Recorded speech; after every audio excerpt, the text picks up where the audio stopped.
Over বল চলছিল Indian বোলারদের, সেই সময় একটা অ্যালেক্স ক্যারির ক্যাচ ওঠে এবং সেই মুমেন্টে শ্রেয়াস আইয়ার ক্যাচটি নিতে গিয়ে তার বডি ব্র্যান্ড হয়ে যায় এবং ব্র্যান্ড হওয়ার পরিপ্রেক্ষিতে তিনি ক্যাচটা নিয়ে নেয় এবং তিনি তার বডিতে চোট পেয়েছে। তো সেই চোট পাওয়ার বিনিময়ে কিকব্যাজ সূত্র অনুযায়ী শোনা যাচ্ছে সাউথ আফ্রিকার 3 ম্যাচের যে ওয়ানডে সিরিজ রয়েছে সেই ম্যাচে শ্রেয়াস আইয়ার খেলতে পারবে না, কারণ তার চোটটা খুব গুরুতর এবং তাকে কাল হসপিটালে অ্যাডমিট দেওয়া হয়েছে। শ্রেয়াস আইয়ার এই মুহূর্তে হসপিটালে অ্যাডমিট রয়েছে এবং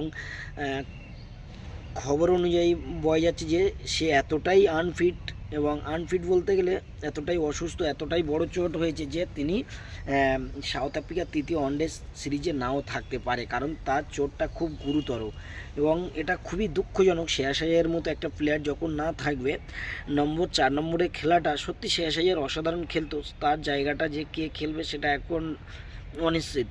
তো দেখা যাক সাউথ আফ্রিকা সিরিজে খেলে। শ্রেয়াস আইয়ার একজন দুর্দান্ত ব্যাটার ছিলেন তিনি।